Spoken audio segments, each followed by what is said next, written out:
Plastic cover వాడకు, ప్రాణాలను తీయకు.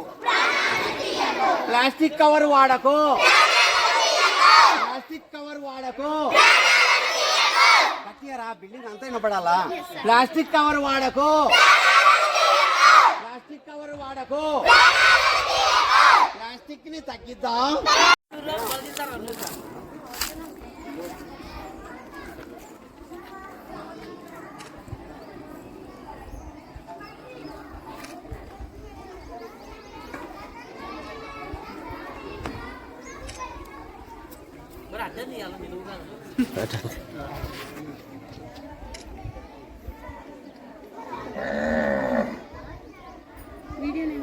వీడియోనా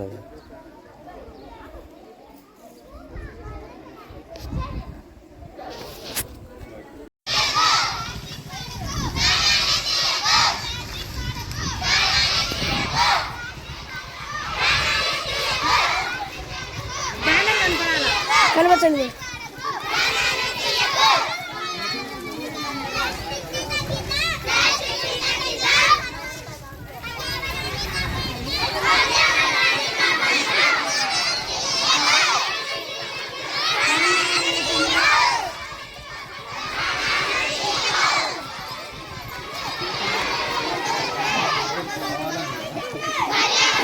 రక్షించండి, పర్యావరణాన్ని రక్షించండి.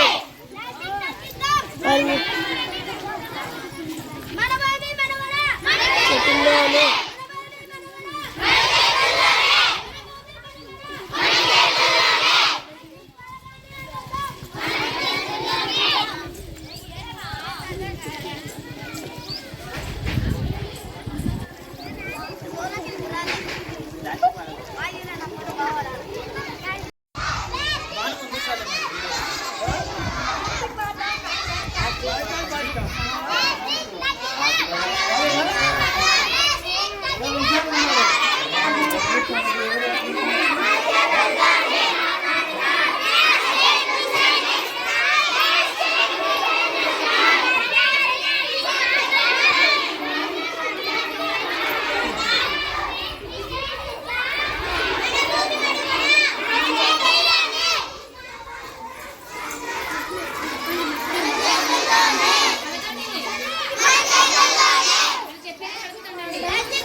మనకు హానికరం చేసేటటువంటి కొన్ని కెమికల్తో తయారైనటువంటి ప్లాస్టిక్ కవర్లు. ఆ ప్లాస్టిక్ కవర్లు ఎక్కడంటే ఇక్కడ పడిపోయినట్లయితే వేసినట్లయితే అవి భూమిలో కలిసిపోవు. అవి జంతువులు ఏమైనా తిన్నట్టయితే అది అడగవు లోపల. గ్రామ పెద్దలందరికీ నమస్కారం తెలియజేసుకుంటూ, ప్లాస్టిక్ అనేది విషపూరితం. అది ఎంతగా అంటే ఈవెన్ ఈరోజు జలచరాలు చాలా చనిపోతున్నాయి. చూడండి, ఒక బొగ్గు ప్లస్ సెల్యులోస్తో తయారైనటువంటి ప్లాస్టిక్ను ముఖ్యంగా మనం ఎటువంటి ప్లాస్టిక్ హానికరం అంటే, మనం కూరగాయలకు వెళ్తున్నాం, ఒక బ్యాగ్ తీసుకపోదు, వాళ్ళు ఏం చేస్తారు, ఒక కవర్లు వేస్తారు. అది బ్లూ కలర్ బ్లాక్ కలర్ కవర్లు ఉంటుంది. అది ఎట్లా ఉంటుంది, చాలా పల్చగా ఉంటుంది. అత్యంత హానికరమైనటువంటి ప్లాస్టిక్ అది. ఎందుకంటే అవి కుళ్ళిపోవడానికి కొన్ని వేల సంవత్సరాలు పడుతుంది. మరి అది ఏమవుతుందంటే భూమి పైపొరలలోనే ఉండి, ఈవెన్ ముఖ్యంగా మన పాతకాలంలో లేదు. అందరూ కూడా మీరు ఇప్పుడు పెద్దలు చూస్తూ ఉంటారు, ఇనుప గ్లాసులు లోటాలు వాడుతూ ఉంటారు. కానీ గత 15 సంవత్సరాల నుండి ఈ ప్లాస్టిక్ అనేది విపరీతంగా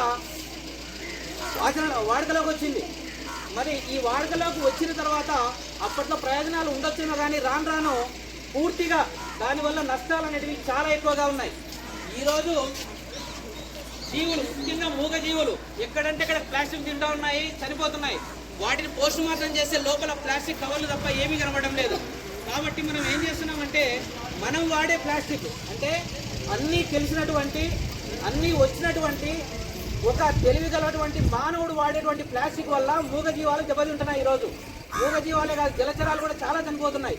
మరి ఇటువంటి ప్లాస్టిక్ను ఖచ్చితంగా నిషేధించాలి. ఎంతవరకు అంటే దాదాపు ప్రతి ఒక్క చోట కూడా ఫైన్ల ద్వారా, జరిమానాల ద్వారా కూడా నిషేధిస్తున్నారు. అయినప్పటికీ చాలా చోట్ల ఇంకా ప్లాస్టిక్ సంచులు అనేది మనము చూస్తూనే ఉన్నాం. మరి వీటన్నిటికీ ఏం చేయాలి అంటే, ఆల్రెడీ చూస్తున్నారు పేపర్ కప్స్ వచ్చినాయి. ఈ నడుమ పేపర్లు కాదు, మన బట్టలతో తయారు చేసినటువంటి సంచులు కూడా ఇప్పుడు ఎక్కువగా వాడుతున్నారు. వాటిని మనము ఉపయోగించాలి. చూడండి పెద్దలారా, ఒకటే విషయం చెప్తున్నాము, మనం ప్లాస్టిక్ను వాడకుండా ఉండాలంటే ఫస్ట్ కూరగాయలకు కానీ ఏదైనా సరే మనతో పాటు ఒక సంచిని తీసుకెళ్ళాలి. ఆ సంచి ఖచ్చితంగా ప్లాస్టిక్ కవర్ కాకూడదు. అది ఖచ్చితంగా పేపర్తో చేసిన ఏదైనా ఉండాలి, లేదంటే కింద జంతు చర్మాలతో వాటితో చేసిన ఏదైనా ఉండాలి. కాబట్టి దయచేసి ప్లాస్టిక్ వాడకండి. ఈ యొక్క జలచరాలను, మూగజీవాలను చంపేయకండి. మనము వాటిని రక్షిద్దాం. ఎప్పుడైతే ఈ ప్లాస్టిక్ మనం నిషేధిస్తామో ఆటోమేటిక్గా పర్యావరణాన్ని కాపాడుకున్న వాళ్ళం అవుతాం. పర్యావరణం అంటే తెలుసు మీకు అందరికీ. ఎందుకంటే ఈరోజు వర్షాలు పడాలన్నా, పంటలు పండాలన్నా ప్రతి ఒక్కటి కూడా ఖచ్చితంగా పర్యావరణం మీద బేస్ అయి ఉంటుంది. మనకు తెలియకుండా ఈ లోకంలో, ఈ పర్యావరణంలో చాలా పెను మార్పులు జరుగుతూ ఉంటాయి వాతావరణంలో.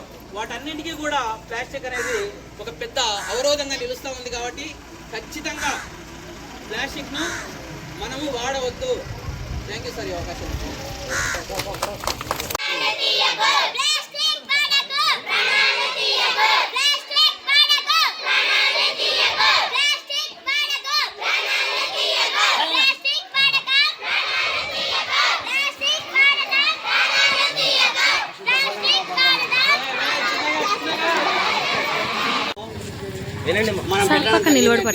మన రాష్ట్రంలో ఈ ప్లాస్టిక్ నిషేధం అంటే ఈ ప్లాస్టిక్ వల్ల మనకు వచ్చేటటువంటి ఆరోగ్య సమస్యలు అంటే, ఆ ప్లాస్టిక్ కవర్ మనం యూజ్ చేసినట్లయితే ఆ ప్లాస్టిక్ కవర్లో మనకు హానికరం చేసేటటువంటి కొన్ని కెమికల్తో తయారైనటువంటి ప్లాస్టిక్ కవర్లు, ఆ ప్లాస్టిక్ కవర్లు మనం ఉపయోగించకూడదు. ఉదాహరణకు ఒకటి, ఆ ప్లాస్టిక్ కవర్లు ఎక్కడంటే ఎక్కడ పడిపోయినట్లయితే వేసినట్లయితే అవి భూమిలో కలిసిపోవు. అవి జంతువులు ఏమైనా తిన్నట్లయితే అవి అరగవు లోపల, తద్వారా అది చనిపోయే ప్రమాదం ఉంది. సో మనం ప్లాస్టిక్ కవర్లు సాధ్యమైనంత వరకు వాడకుండా నిషేధించడం ఈ ప్రోగ్రాం యొక్క ముఖ్య ఉద్దేశం.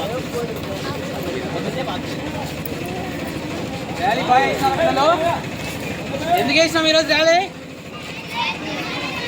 ప్లాస్టిక్ ను వాడకూడదు, ఓకేనా? మరి ఈ ర్యాలీకి హాజరైనటువంటి గ్రామ పెద్దలందరికీ నమస్కారం తెలియజేసుకుంటూ, ప్లాస్టిక్ అనేది విషపూరితం. అది ఎంతగా అంటే ఈవెన్ ఈరోజు జలచరాలు చాలా చనిపోతున్నాయి. చూడండి, ఒక బొగ్గు ప్లస్ సెల్యులోస్తో తయారైనటువంటి ప్లాస్టిక్ను ముఖ్యంగా మనం ఎటువంటి ప్లాస్టిక్ హానికరం అంటే, మనం కూరగాయలకు వెళ్తున్నాం, ఒక బ్యాగ్ తీసుకపోము, వాళ్ళు ఏం చేస్తారు, ఒక కవర్లు వేస్తారు. అది బ్లూ కలర్ బ్లాక్ కలర్ కవర్లు ఉంటుంది. అది ఎట్లా ఉంటుంది, చాలా పల్చగా ఉంటుంది. అత్యంత హానికరమైనటువంటి ప్లాస్టిక్ అది. ఎందుకంటే అవి కుళ్ళిపోవడానికి కొన్ని వేల సంవత్సరాలు పడుతుంది. మరి అది ఏమవుతుందంటే భూమి పై పొరలలోనే ఉండి ఈవెన్ వర్షం పడినప్పుడు కూడా భూమి లోపలికి ఇంకకుండా భూమి యొక్క భూగర్భ జలాలు కూడా పెంచకుండా తయారవుతా ఉంది. మరి ఇటువంటి ప్లాస్టిక్ ముఖ్యంగా మన పాతకాలంలో లేదు. అందరూ కూడా మీరు ఇప్పుడు పెద్దలు చూస్తూ ఉంటారు, ఇనుప గ్లాసులు లోటాలు వాడుతూ ఉంటారు. కానీ గత 15 సంవత్సరాల నుండి ఈ ప్లాస్టిక్ అనేది విపరీతంగా వాడుకలోకి వచ్చింది. మరి ఈ వాడుకలోకి వచ్చిన తర్వాత అప్పట్లో ప్రయోజనాలు ఉండొచ్చేమో కానీ రాను రాను పూర్తిగా దానివల్ల నష్టాలు అనేటివి చాలా ఎక్కువగా ఉన్నాయి. ఈరోజు జీవులు, ముఖ్యంగా మూగ జీవులు ఎక్కడంటే అక్కడ ప్లాస్టిక్ తింటూ ఉన్నాయి, చనిపోతున్నాయి. వాటిని పోస్ట్ మార్టం చేస్తే లోపల ప్లాస్టిక్ కవర్లు తప్ప ఏమీ కనబడడం లేదు. కాబట్టి మనం ఏం చేస్తున్నామంటే మనం వాడే ప్లాస్టిక్ అంటే అన్నీ తెలిసినటువంటి అన్నీ వచ్చినటువంటి ఒక తెలివిగలటువంటి మానవుడు వాడేటువంటి ప్లాస్టిక్ వల్ల మూగజీవాలు దెబ్బతింటున్నాయి. ఈరోజు మూగజీవాలే కాదు, జలచరాలు కూడా చాలా చనిపోతున్నాయి. మరి ఇటువంటి ప్లాస్టిక్ను ఖచ్చితంగా నిషేధించాలి. ఎంతవరకు అంటే దాదాపు ప్రతి ఒక్క చోట కూడా ఫైన్ల ద్వారా, జరిమానాల ద్వారా కూడా నిషేధిస్తున్నారు. అయినప్పటికీ చాలా చోట్ల ఇంకా ప్లాస్టిక్ సంచులు అనేది మనము చూస్తూనే ఉన్నాం. మరి వీటన్నిటికీ ఏం చేయాలి అంటే ఆల్రెడీ చూస్తున్నారు, పేపర్ కప్స్ వచ్చినాయి. ఈ నడుమ పేపర్లు కాదు, మన బట్టలతో తయారు చేసినటువంటి సంచులు కూడా ఇప్పుడు ఎక్కువగా వాడుతున్నారు. వాటిని మనము ఉపయోగించాలి. చూడండి పెద్దలారా, ఒకటే విషయం చెప్తున్నాము. మనం ప్లాస్టిక్ను వాడకుండా ఉండాలంటే ఫస్ట్ కూరగాయలకు కానీ ఏదైనా సరే మనతో పాటు ఒక సంచిని తీసుకెళ్ళాలి. ఆ సంచి ఖచ్చితంగా ప్లాస్టిక్ కవర్ కాకూడదు. అది ఖచ్చితంగా పేపర్తో చేసిన ఏదైనా ఉండాలి, లేదంటే కినా జంతు చర్మాలతో వాటితో చేసిన ఏదైనా ఉండాలి. కాబట్టి దయచేసి ప్లాస్టిక్ వాడకండి. ఈ యొక్క జలచరాలను, మూగజీవాలను చంపేయకండి. మనము వాటిని రక్షిస్తాం. ఎప్పుడైతే ఈ ప్లాస్టిక్ను మనం నిషేధిస్తామో ఆటోమేటిక్గా పర్యావరణాన్ని కాపాడుకున్న వాళ్ళం అవుతాం. పర్యావరణం అంటే తెలుసు మీకు అందరికీ. ఎందుకంటే ఈరోజు వర్షాలు పడాలన్నా, పంటలు పండాలన్నా ప్రతి ఒక్కటి కూడా ఖచ్చితంగా పర్యావరణం మీద బేస్ అయి ఉంటుంది. మనకు తెలియకుండా ఈ లోకంలో, ఈ పర్యావరణంలో చాలా పెను మార్పులు జరుగుతూ ఉంటాయి వాతావరణంలో. వాటన్నిటికీ కూడా ప్లాస్టిక్ అనేది ఒక పెద్ద అవరోధంగా నిలుస్తూ ఉంది. కాబట్టి ఖచ్చితంగా ప్లాస్టిక్ను మనము వాడవద్దు. థ్యాంక్ యూ సార్ ఈ అవకాశం.